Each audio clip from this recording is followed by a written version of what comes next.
Bonjour les amis, j'espère que vous vous portez très bien. Bienvenue encore une fois sur la chaîne du podcast foot.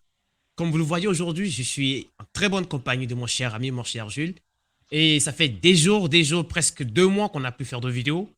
Et parce qu'on a pris de très longues vacances, on s'est bien reposé. Et le mercato a commencé, il y a eu beaucoup d'officialisation. Aujourd'hui, on aimerait vous en parler, discuter. Mais les amis, n'oubliez pas vraiment, vous êtes nombreux vraiment à nous écouter. Vous êtes nombreux vraiment à suivre nos podcasts, mais vous êtes peu vraiment à vous abonner sur la page. Nous avons comme défi d'ici 2 mois atteindre au moins les 1000 abonnés pour que le référencement prenne vraiment de l'ampleur sur les réseaux. Sans tarder, mon cher ami Jules, dis-moi comment ça va. Bonjour Roland, bonjour à tous, ça va bien et bon dimanche à tous. On est là de retour après plus de 3 mois sans vidéo, comme tu l'as dit. Voilà, et on demande à nos chers internautes ici d'abonner sur la page, de nous soutenir, de liker la vidéo et surtout de partager, s'il vous plaît. Ouais, je pense que tu as tout dit. Sans tarder, les amis, nous allons lancer un peu sur le sujet des jours. Comme on a eu un peu de retard, nous allons revenir un peu sur vraiment le Bellingham qui a signé au Real Madrid. J'aimerais vraiment que tu me dises en quelques minutes, vraiment, mon cher Jules, comment tu trouves en globalité le début du mercato du Real Madrid et comment tu vois le recrutement de Jude Bellingham, sans oublier que au milieu de terrain, déjà, il y avait déjà Kamavinga, il y avait déjà Tchouaméni, il y a déjà Modric qui a prolongé, Kous aussi, Dani Ceballos. Dis-moi un peu comment tu trouves déjà un peu le recrutement déjà du début et le recrutement de Bellingham. Bon, pour le recrutement du Real Madrid, on connaît tous Florentino Pérez, c'est un businessman. Et là, il recrute trop intelligemment parce que, comme tu l'as dit, le milieu de terrain du Real Madrid actuellement, même sans Bellingham, est bien garni parce qu'il y a, comme tu l'as dit, il y a Ceballos qui a aussi prolongé de contrat, il y a Cavaminga, il y a Chouamini, il y a Modric et Toni Kroos. Mais à noter que voilà, maintenant, il pense à l'avenir en fait. Parce que d'ici la saison prochaine, il y aura plus Modric, il y aura plus Toni Kroos. Donc, c'est le moment idéal de recruter un jeune joueur qui sera là pour l'avenir du club. Et sans oublier aussi qu'il y a Chouamini qui est en instance de départ, même si ce n'est pas trop officiel, il n'y a que des rumeurs pour l'instant. Mais il pourrait partir en prêt, peut-être. Donc, c'est un très bon recul pour les Merengues.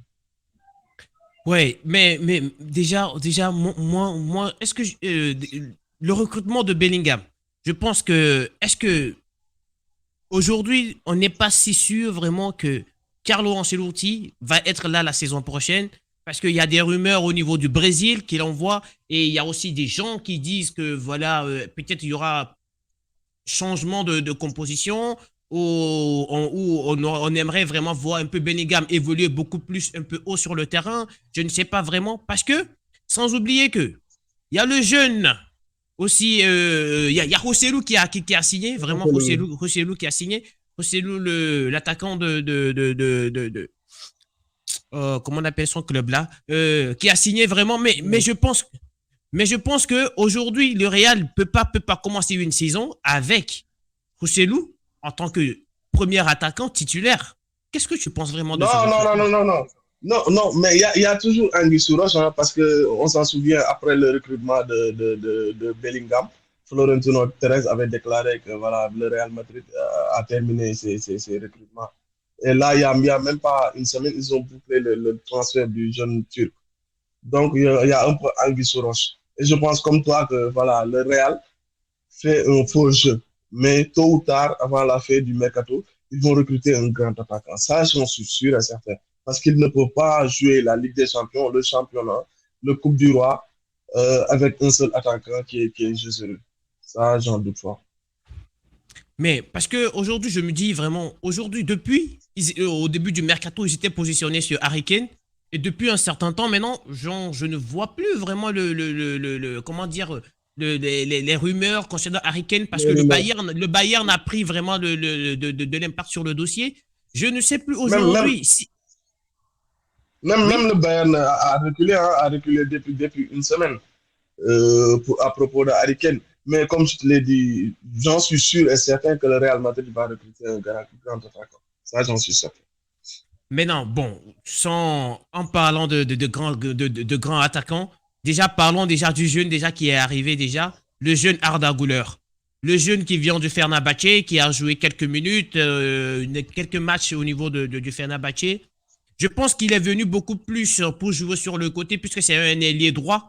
Il est capable aussi d'évoluer au niveau en tant que numéro 10, mais aujourd'hui, il y a encore Modric qui est là. Je ne suis pas sûr que Ancelotti peut confier les clés du camion vraiment à ce jeune.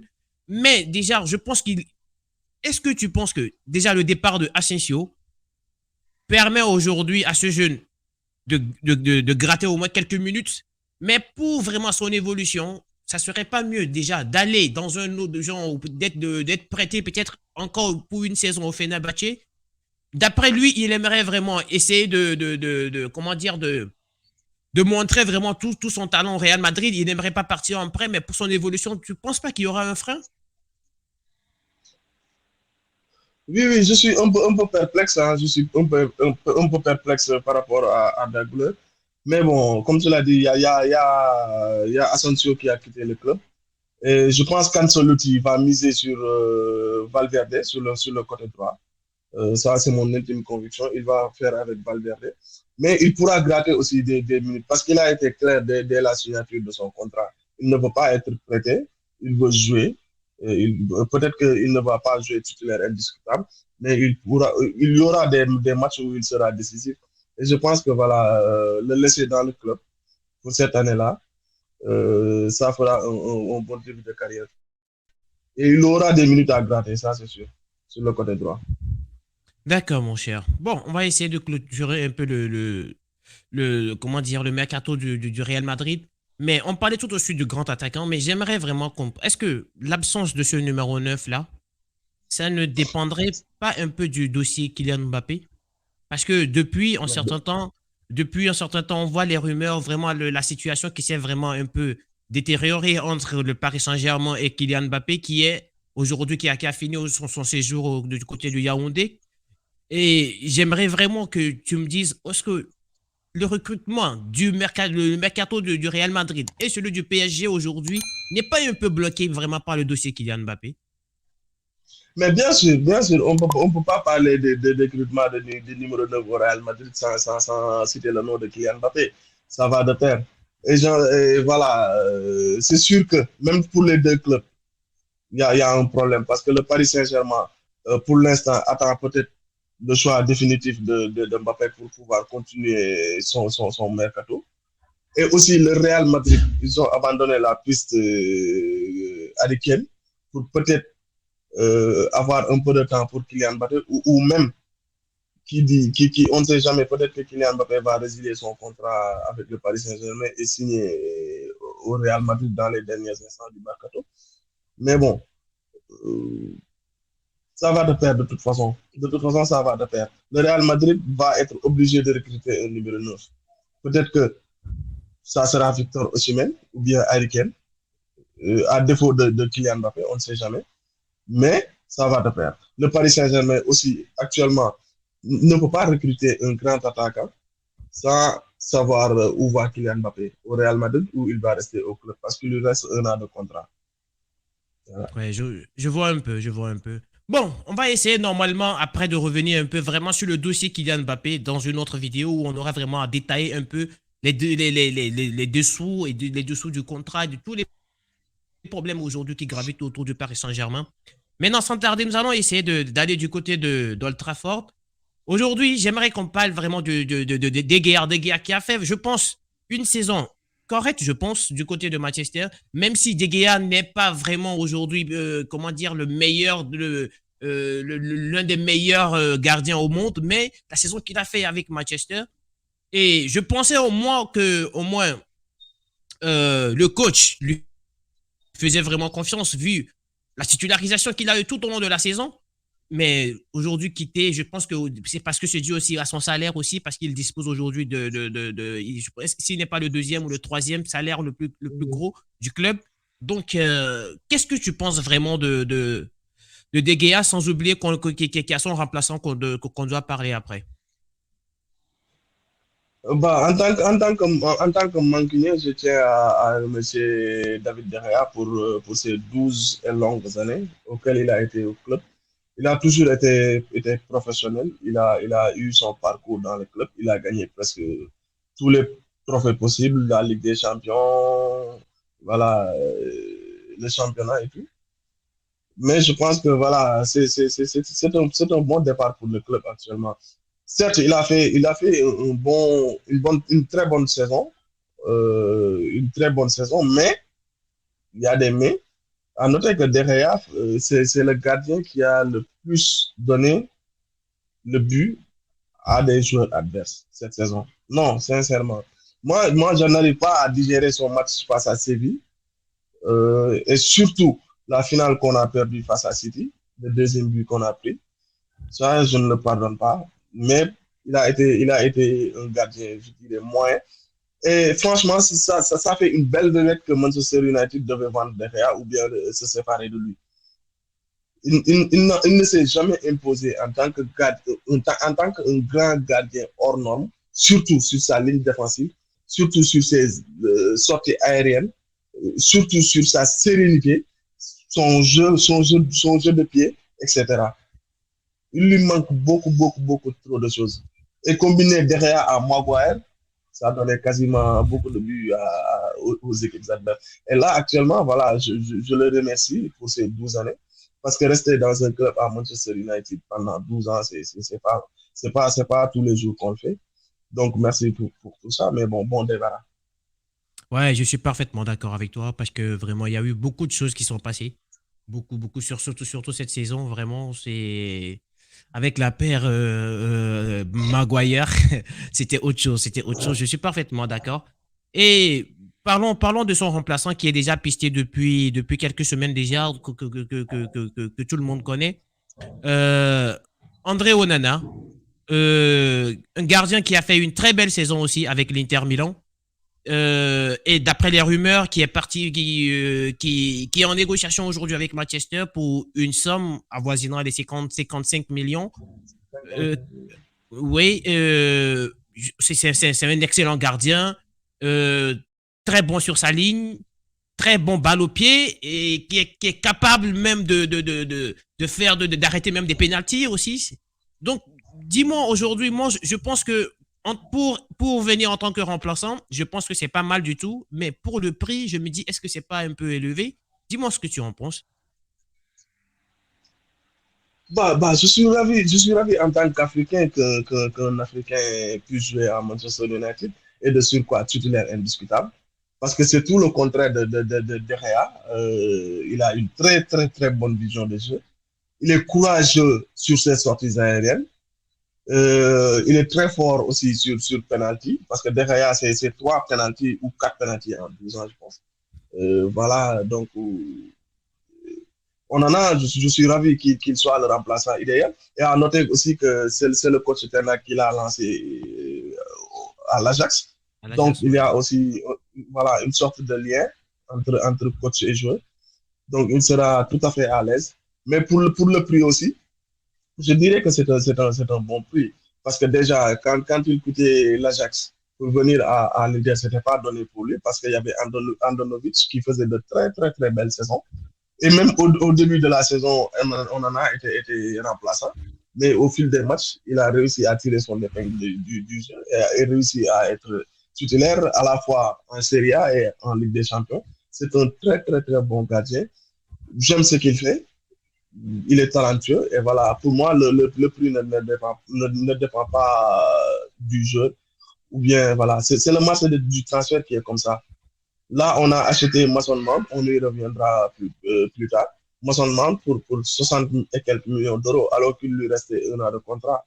Voilà, acheter un grand gardien à même pas 45 millions ou 50 millions, ça le fait. En plus, derrière, voilà,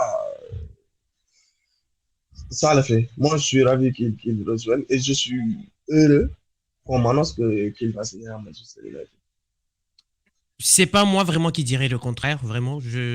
Parce que non, c'est un gardien que j'adore. Et tu viens de parler de Mante. Maison de Mante, vraiment, qui est aussi signé. Mais moi ma question dans le dossier Maison de Mante, c'est ça, au fait, son poste, vraiment. Aujourd'hui, je suis incapable vraiment de me situer par rapport vraiment à l'intérêt déjà. de recrutement de montres parce qu'aujourd'hui, il y a un Bruno Fernandes qui évolue en tant que 10 sur le terrain. Et sur les côtés, tu as Anthony, tu as Sancho, Rashford est capable d'évoluer encore sur le côté. Aujourd'hui, je ne sais pas vraiment. Mason Mount, ce n'est pas vraiment un milieu récupérateur.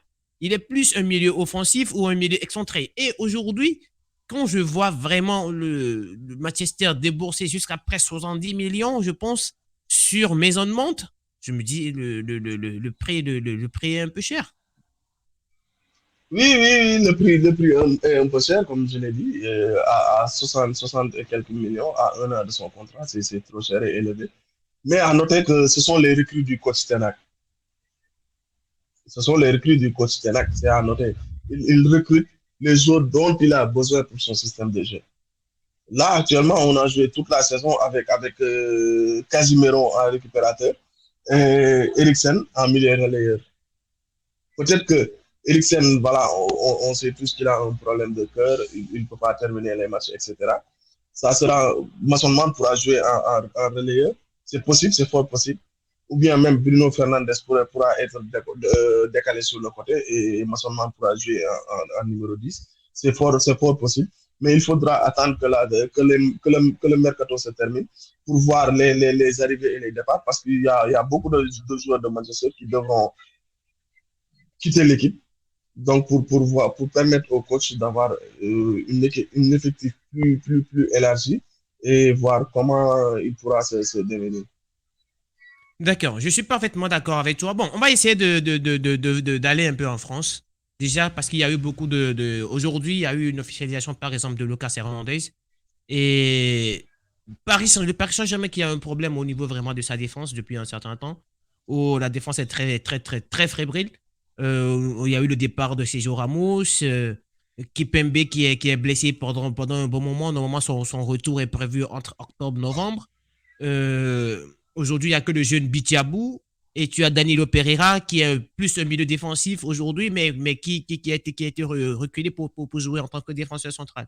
Donc aujourd'hui, en tant que le Paris Saint-Germain n'a que 3 défenseurs dans son effectif et avec un blessé, un jeune qui n'a même pas encore fini sa croissance et un Marquinhos qui n'est même pas fiable au fait, qui depuis un certain temps ne marque que des contre des contre son camp. Donc, ah mais oui.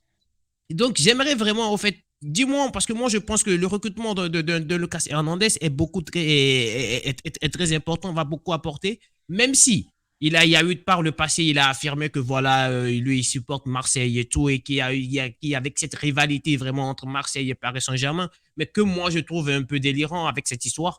Mais je ne trouve tant que sur le terrain, il pourra vraiment donner satisfaction, je pense que ça va. Toi, dis-moi ce que tu en penses par rapport à ce dossier.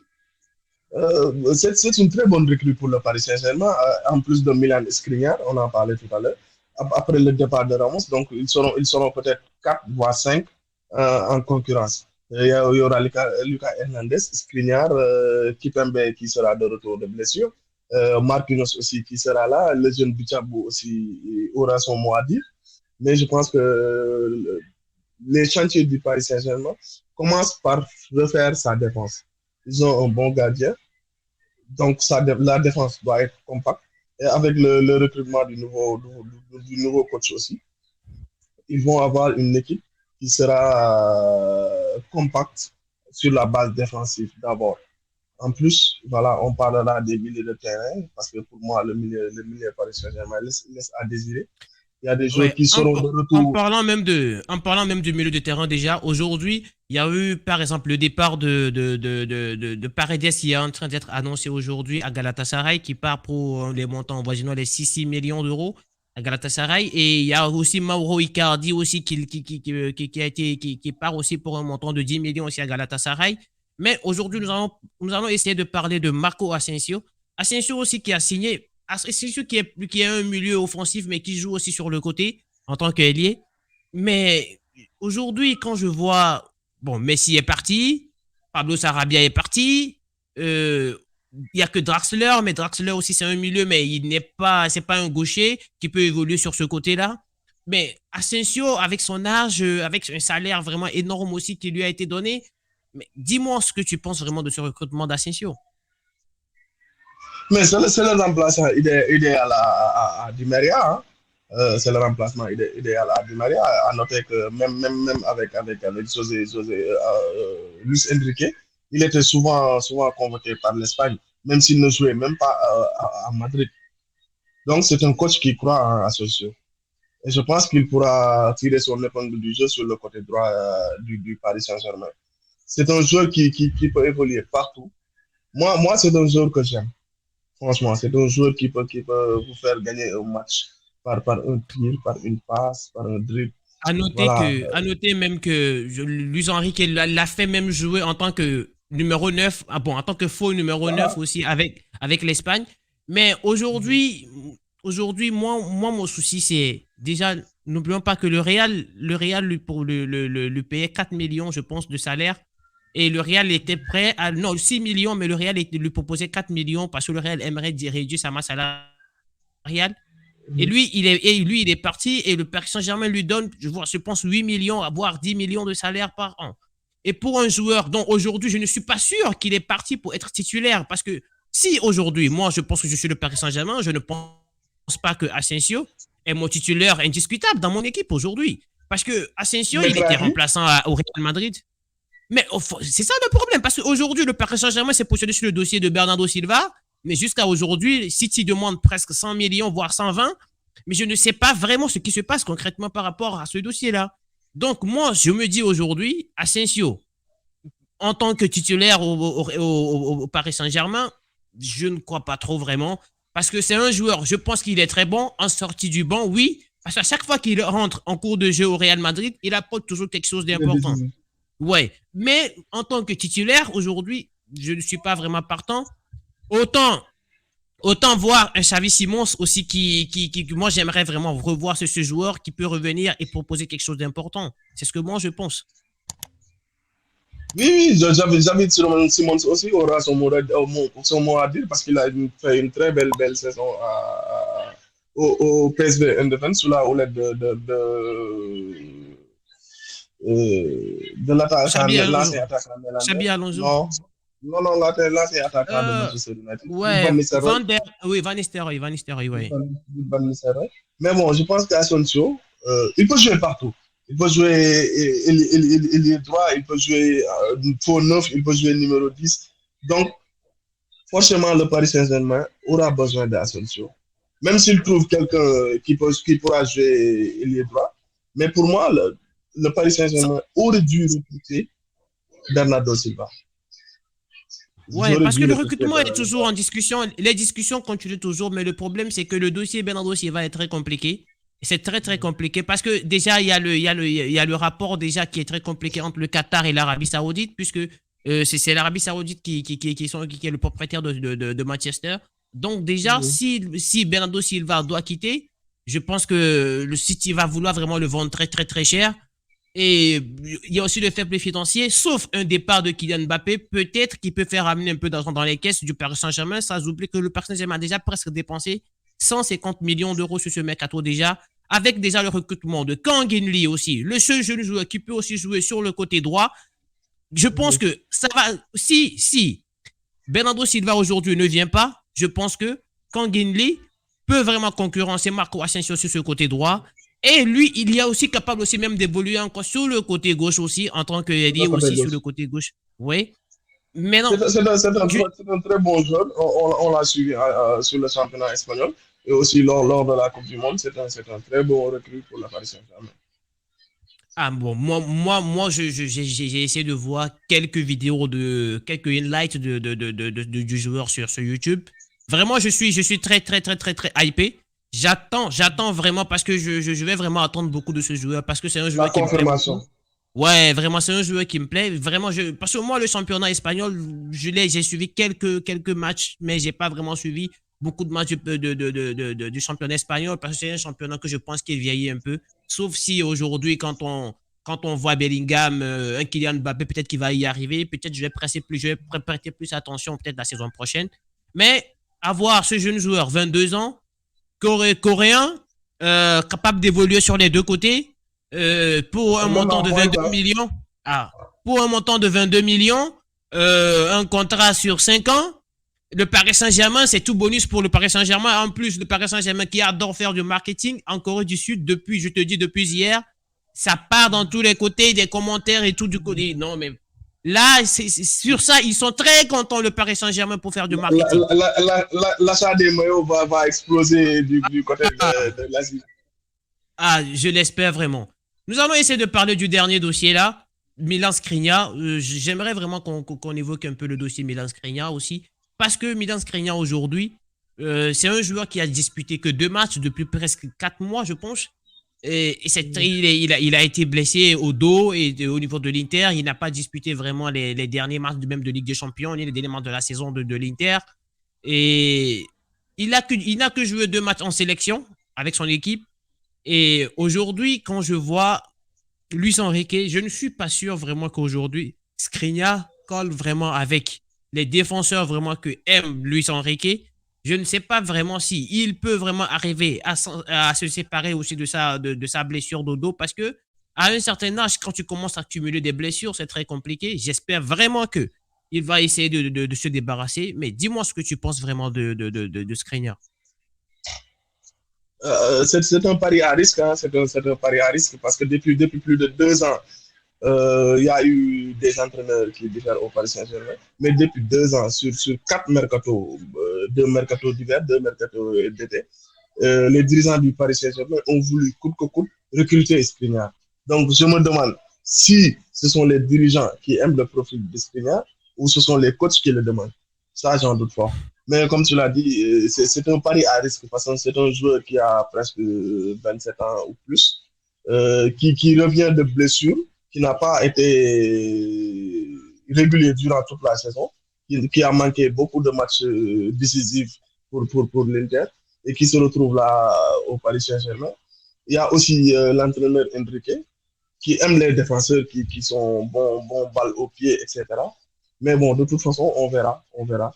Mais c'est un pari à risque, hein, c'est un pari à risque parce que pour moi, recruter Ah, Skriniar, c'est comme garder Ramos. C'est comme garder Ramos, hein, pour moi, c'est du pareil au même. Mais donc, on bon, verra d'ici. moi, moi aujourd'hui, je me dis, tous les feux sont ouverts parce que je me dis, le Paris Saint-Germain avec des joueurs à blessure, c'est leur métier. Lucas Hernandez qui a joué sur ces 3 dernières années moins de matchs que Moins de Neymar. matchs. Neymar, Mhm. il a joué moins de matchs que Neymar, le joueur le plus Neymar. blessé au monde. Ils l'ont recruté pour 47 voire 50 millions d'euros et lui filaient un salaire de 19 millions. Ils ont recruté Renato Sanchez, qui passe tout son temps à être blessé à Lille et qui n'a même pas joué plus de 20 matchs l'année dernière avec le Paris Saint-Germain. Ils sont en train de. Ils recrutent encore Skriniar, qui, bon, c'était un joueur les années dernières, les années précédentes, il a beaucoup joué. Mais la blessure de cette année, moi, je me dis, j'espère vraiment qu'ils ont fait toutes les visites, les visites médicaux possibles qu'il faut pour rassurer vraiment que il s'est débarrassé vraiment de ses blessures. Je l'espère vraiment. En tout cas, on est arrivé vraiment à la fin de ce journal Mercato. En tout cas, j'espère vraiment que ça a plu vraiment à nos téléspectateurs, à nos éditeurs, vraiment. Je ne sais pas si tu as une dernière chose à dire, mon cher Jules.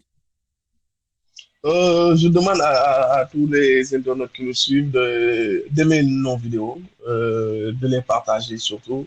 Voilà, et j'espère que la vidéo vous a plu et que voilà, on est là pour vous faire plaisir, pour vous donner le maximum de détails possibles sur les mercatos et sur les joueurs. Voilà. En tout cas, vraiment, nos vidéos vont s'enchaîner désormais, les amis. Abonnez-vous, c'est très important. Nous allons essayer de revenir dans toute la semaine. Nous allons parler des actualités mercato, des officialisations, des rumeurs et tout. Posez vos likes, les amis, c'est très important. Partagez la vidéo pour que beaucoup de gens puissent connaître la chaîne. Et poussez vos amis vraiment aussi à s'abonner. C'est très important aussi pour nous. On vous dit à la prochaine. Au revoir.